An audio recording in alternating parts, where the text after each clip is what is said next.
ನಮಸ್ತೆ. ಇವತ್ತು 2ನೇ ಅಧ್ಯಾಯದ 1ರಿಂದ 30 ಶ್ಲೋಕಗಳು. ಅಥ ದ್ವಿತೀಯೋಧ್ಯಾಯಃ ಸಾಂಖ್ಯಯೋಗಃ. ಸಂಜಯ ಉವಾಚ ತಂ ತಥಾ ಕೃಪಯಾವಿಷ್ಟಮಶ್ರುಪೂರ್ಣಾಕುಲೇಕ್ಷಣಂ ವಿಷೀದಂತಮಿದಂ ವಾಕ್ಯಮುವಾಚ ಮಧುಸೂದನಃ.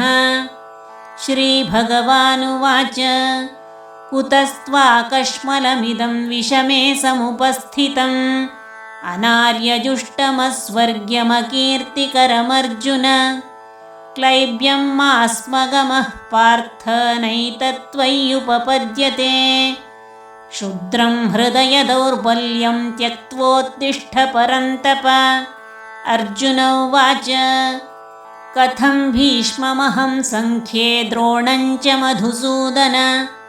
ಇಷುಭಿಃ ಪ್ರತಿಯೋತ್ಸ್ಯಾಮಿ ಪೂಜಾರ್ಹಾ ವರಿಸೂದನ. ಗುರೂನ್ ಹತ್ವಾ ಹಿ ಮಹಾನುಭಾವಾನ್ ಶ್ರೇಯೋ ಭೋಕ್ತುಂ ಭೈಕ್ಷ್ಯಮಪೀಹ ಲೋಕೆ. ಹತ್ವಾರ್ಥಕಾಮಾಸ್ತು ಗುರೂನಿಹೈವ ಭುಂಜೀಯ ಭೋಗಾನ್ ರುಧಿರಪ್ರದಿಗ್ಧಾನ್. ನ ಚೈತದ್ವಿದ್ಮಃ ಕತರನ್ನೋ ಗರೀಯೋ ಯದ್ವಾ ಜಯೇಮ ಯದಿ ವಾ ನೋ ಜಯೇಯುಃ. ಯಾನೇವ ಹತ್ವಾ ನ ಜಿಜೀವಿಷಾಮಸ್ತೇವ ಸ್ಥಿತಾಃ ಪ್ರಮುಖೇ ಧಾರ್ತರಾಷ್ಟ್ರಾಃ. ಕಾರ್ಪಣ್ಯದೋಷೋಪಹತ ಸ್ವಭಾವಃ ಪೃಚ್ಛಾಮಿ ತ್ವಾಂ ಧರ್ಮಸಮ್ಮೂಢಚೇತಾಃ. ಯಚ್ಛ್ರೇಯಃ ಸ್ಯಾನ್ನಿಶ್ಚಿತಂ ಬ್ರೂಹಿ ತನ್ಮೇ ಶಿಷ್ಯಸ್ತೇಹಂ ಶಾಧಿಮಾನ್ ತ್ವಾಂ ಪ್ರಪನ್ನಂ. ನ ಹಿ ಪ್ರಪಶ್ಯಾಮಿ ಮಮಾಪನುದ್ಯಾದ್ಯಚ್ಛೋಕಮುಚ್ಛೋಷಣಮಿಂದ್ರಿಯಾಣಾಂ. ಅವಾಪ್ಯ ಭೂಮಾವಸಪತ್ನಮೃದ್ಧಂ ರಾಜ್ಯಂ ಸುರಾಣಾಮಪಿ ಚಾಧಿಪತ್ಯಂ. ಸಂಜಯ ಉವಾಚ ಏವಮುಕ್ತ್ವಾ ಹೃಷೀಕೇಶಂ ಗುಡಾಕೇಶಃ ಪರಂತಪ. ನ ಯೋತ್ಸ್ಯ ಇತಿ ಗೋವಿಂದಮುಕ್ತ್ವಾ ತೂಷ್ಣೀಂ ಬಭೂವಃ. ತಮುವಾಚ ಹೃಷೀಕೇಶಃ ಪ್ರಹಸನ್ನಿವ ಭಾರತ. ಸೇನಯೋರುಭಯೋರ್मध्ये ವಿಷೀದಂತಮಿದಂ ವಚಃ. ಶ್ರೀಭಗವಾನುವಾಚ ಅಶೋಚ್ಯಾನನ್ವಶೋಚಸ್ತ್ವಂ ಪ್ರಜ್ಞಾವಾದಾಂಶ್ಚ ಭಾಷಸೆ. ಗತಾಸೂನ ಗತಾಸೂಂಶ್ಚ ನಾನುಶೋಚಂತಿ ಪಂಡಿತಾಃ. ನ ತ್ವೇವಾಹಂ ಜಾತು ನಾಸಂ ನ ತ್ವಂ ನೇಮೇ ಜನಾಧಿಪಾಃ. ನ ಚೈವ ನ ಭವಿಷ್ಯಾಮಃ ಸರ್ವೇ ವಯಮತಃ ಪರಂ. ದೇಹಿನೋಸ್ಮಿನ್ ಯಥಾ ದೇಹೇ ಕೌಮಾರಂ ಯೌವನಂ ಜರಾ. ತಥಾ ದೇಹಾಂತರ ಪ್ರಾಪ್ತಿರ್ಧೀರಸ್ತತ್ರ ನ ಮುಹ್ಯತಿ. ಮಾತ್ರಾ ಸ್ಪರ್ಶಾಸ್ತು ಕೌಂತೇಯ ಶೀತೋಷ್ಣ ಸುಖ ದುಃಖದಾಃ. ಆಗಮಾಪಾಯಿನೋ ನಿತ್ಯಾಸ್ತಾಂಸಿ ತಿಕ್ಷಸ್ವ ಭಾರತ. ಯಂ ಹಿ ನ ವ್ಯಥಯಂತ್ಯೇತೆ ಪುರುಷಂ ಪುರುಷರ್ಷಭ. ಸಮದುಃಖ ಸುಖಂ ಧೀರಂ ಸೋಮೃತತ್ವಾಯ ಕಲ್ಪತೆ. ನಾಸತೋ ವಿದ್ಯತೆ ಭಾವೋ ನಾಭಾವೋ ವಿದ್ಯತೆ ಸತಃ. ಉಭಯೋರಪಿ ದೃಷ್ಟೋऽन्तಸ್ತ್ವನಯೋಸ್ತತ್ವದರ್ಶಿಭಿಃ. ಅವಿನಾಶಿ ತು ತದ್ವಿದ್ಧಿ ಯೇನ ಸರ್ವಮಿದಂ ತತಂ. ವಿನಾಶಮವ್ಯಯಸ್ಯಾಸ್ಯ ನ ಕಶ್ಚಿತ್ ಕರ್ತುಮರ್ಹತಿ.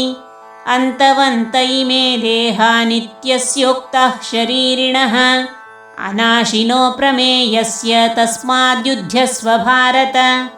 ಯಯೇನಂ ವೇತ್ತಿ ಹಂತಾರಂ ಯಶ್ಚೈನಂ ಮನ್ಯತೆ ಹತಂ. ಉಭೌ ತೌ ನ ವಿಜಾನೀತೋ ನಾಯಂ ಹಂತಿ ನ ಹನ್ಯತೆ. ನ ಜಾಯತೆ ಮ್ರಿಯತೆ ವಾ ಕದಾಚಿನ್ನಾಯಂ ಭೂತ್ವಾ ಭವಿತಾ ವಾ ನ ಭೂಯಃ. ಅಜೋ ನಿತ್ಯಃ ಶಾಶ್ವತೋಯಂ ಪುರಾಣೋ ನ ಹನ್ಯತೆ ಹನ್ಯಮಾನೇ ಶರೀರೇ. ವೇದಾ ವಿನಾಶಿನಂ ನಿತ್ಯಂ ಯಯೇನಮಜಮವ್ಯಯಂ. ಕಥಂ ಸ ಪುರುಷಃ ಪಾರ್ಥ ಕಂಘಾತಯತಿ ಹಂತಿಕಂ. ವಾಸಾಂಸಿ ಜೀರ್ಣಾನಿ ಯಥಾ ವಿಹಾಯ ನವಾನಿ ಗೃಹ್ಣಾತಿ ನರೋಪರಾಣಿ. ತಥಾ ಶರೀರಾಣಿ ವಿಹಾಯ ಜೀರ್ಣಾನ್ಯನ್ಯಾನಿ ಸಂಯಾತಿ ನವಾನಿ ದೇಹಿ.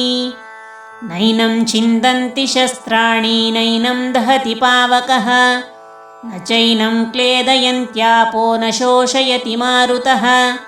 अच्छेद्योऽयमदाह्योऽयमक्लेद्यो शोष्य एव च नित्यः सर्वगतः स्थाणुरचलोऽयं सनातनः ಅವ್ಯಕ್ತೋಯಮಚಿಂತ್ಯೋಯಮವಿಕಾರ್ಯೋಯಮುಚ್ಯತೆ ತಸ್ಮಾದೇವಂ ವಿದಿತ್ವೈನಂ ನಾನುಶೋಚಿತುಮರ್ಹಸಿ ಅಥ ಚೈನಂ ನಿತ್ಯಜಾತಂ ನಿತ್ಯಂ ವಾ ಮನ್ಯಸೇ ಮೃತಂ ತಥಾಪಿ ತ್ವಂ ಮಹಾಬಾಹೋ ನೈನಂ ಶೋಚಿತುಮರ್ಹಸಿ ಜಾತಸ್ಯ ಹಿ ಧ್ರುವೋ ಮೃತ್ಯುರ್ಧ್ರುವಂ ಜನ್ಮ ಮೃತಸ್ಯ ಚ ತಸ್ಮಾದಪರಿಹಾರ್ಯೇರ್ಥೇನ ತ್ವಂ ಶೋಚಿತುಮರ್ಹಸಿ ಅವ್ಯಕ್ತಾದೀನಿ ಭೂತಾನಿ ವ್ಯಕ್ತಮಧ್ಯಾನಿ ಭಾರತ ಅವ್ಯಕ್ತನಿಧನಾನ್ಯೇವ ತತ್ರ ಕಾ ಪರಿದೇವನ ಆಶ್ಚರ್ಯವತ್ ಪಶ್ಯತಿ ಕಶ್ಚಿದೇನಂ ಆಶ್ಚರ್ಯವದ್ವದತಿ ತಥೈವ ಚಾನ್ಯಃ ಆಶ್ಚರ್ಯವಚ್ಚೈನಮನ್ಯಃ ಶೃಣೋತಿ ಶ್ರುತ್ವಾಪ್ಯೇನಂ ವೇದ ನ ಚೈವ ಕಶ್ಚಿತ್